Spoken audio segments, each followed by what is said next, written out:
Hello everybody, welcome back to the Crooked Hour. Today, we're going to be breaking down the UFC fight night between Mackenzie Dern and Yan Xiaonan. I'm pretty sure that's how you say it. No recording today because I just moved house, so you can't see my webcam, you can't see me. We're just going off straight audio here. We're going to jump straight into it, and I'm going to do the main card, but I'm also going to include this fight because I just want to give my opinion. So first off, we got Ilir Latifi versus Aleksei Oleinik. As I said, I can't pronounce the name. Aleksei Oleinik. Ilir Latifi, wrestler, good grappler, decent power. Oleinik, on the other hand, great jiu-jitsu, not the best stand-up, but makes it work. He makes it work, gets the clinch, gets it to the ground however he can, and then he's straight submitting you. He's got a massive reach advantage here, got a nice height advantage here. I honestly see this one being a grappling match. I see this one hitting the ground, and I see Ilir Latifi trying to keep top position and Oleinik trying to submit. And I ultimately believe Oleinik's going to submit Ilir Latifi. They're both older guys here. I just think Oleinik's going to get the submission again. He's been getting them submissions all through his career. In his last fight, I think in his last fight he got a submission.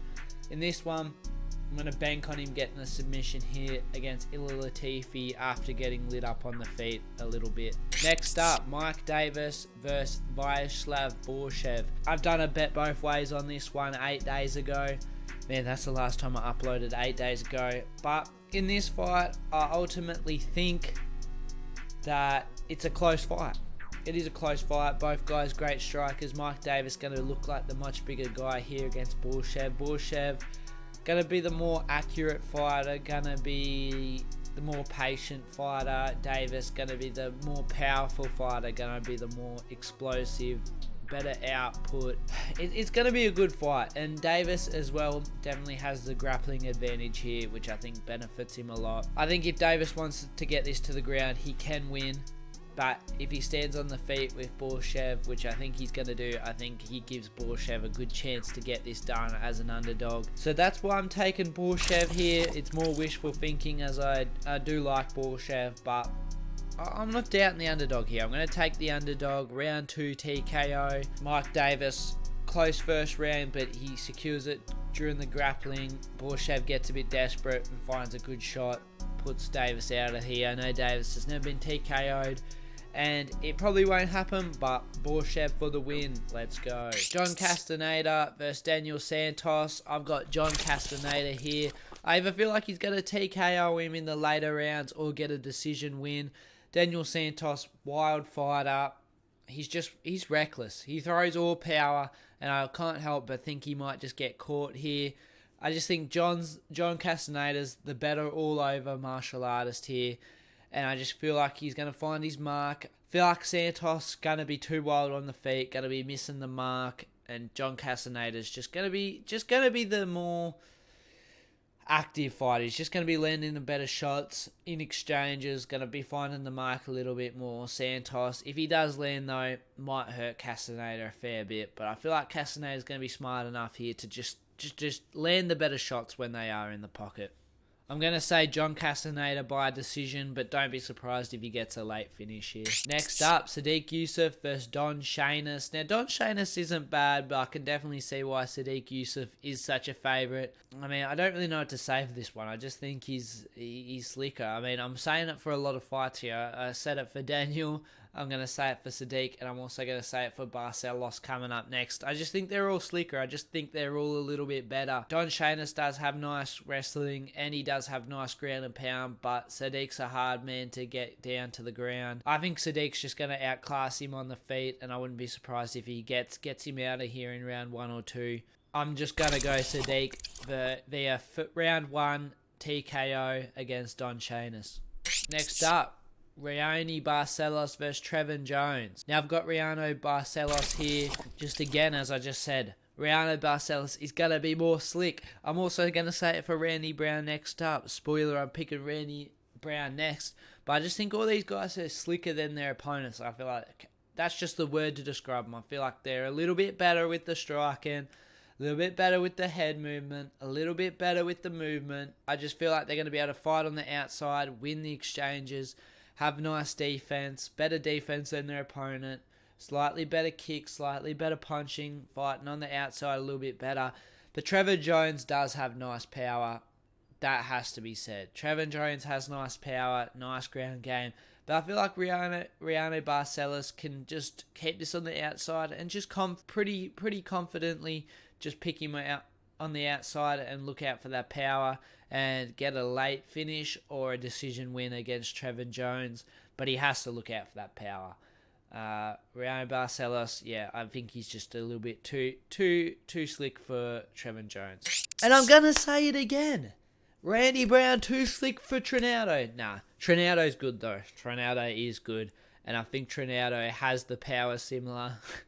These matchups are very similar in my opinion. Not like actually fight-wise, like if you break down the fights, but if you're just talking about them, they're very similar, you know. Trinaldo's got the power, but Randy Brown, slick.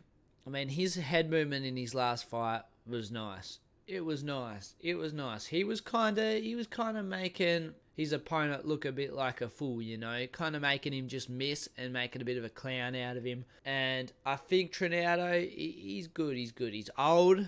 He is old, but he's still dangerous. He's still very dangerous.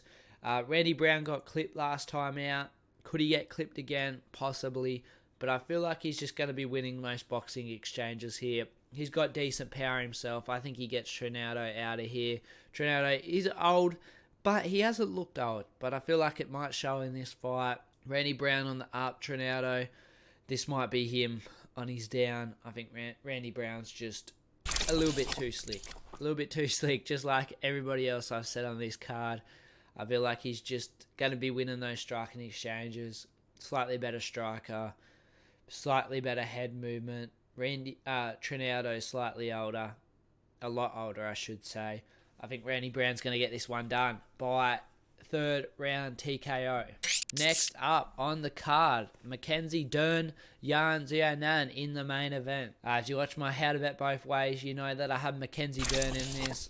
Nice chin, nice durability. Getting better at striking, and as you know, the great jiu-jitsu, and on the side of Yan Xiaonan, you've got a good striker, terrible ground game, decent power, but I feel like Mackenzie Dern's durability and slightly better striking that she's been getting lately, I feel like she's going to be able to walk through the strikes of Yan, get it to the clinch, get it to a position where she's comfortable, and I feel like she's going to get it to the ground at some point. This is a 5-round fight. This is what a lot of people aren't saying. This is a 5-round fight. She's got 5 rounds to get this to the ground, and once I think once she gets it to the ground, it's over for Yan. I do think that. I think Yan's terrible on the ground, and I think Dern is very good in boy divisions or girl divisions. I think that she has some of the best jiu-jitsu in the whole UFC, but as you know, her takedown accuracy is absolutely terrible. 9.09% takedown accuracy. Terrible. It is terrible. She doesn't have to get the takedown. She can do a backpack. She can take the front and just pull guard. I feel like she's going to get this to the ground at one point in this fight, and I feel like she's going to get the submission. She might lose the first 2 rounds, but I feel like she's got enough to at least make it competitive on the feet at least. But I'm going to be banking on her to get it to the ground at some point, or taking the back at some point and getting a submission. I'm going to say round 2 submission though. I'm going to go round 2. Round 1, Yan wins by just better striking output. Mackenzie Dern says, alright, I need to get this to a position where I can win this by submission. Gets it there, gets it done. That is my picks. So going over them again real quick. We've got Oleinik by submission. Borshchev by TKO. John Castaneda by decision. Sadiq Youssef first via round 1. TKO or KO. Raoni Barcelos via round 3 TKO. Randy Brown via round 2 TKO. Mackenzie Dern via round 2 submission. Let's go. This isn't the best card, but it's decent. And yeah, as always guys, have a good one.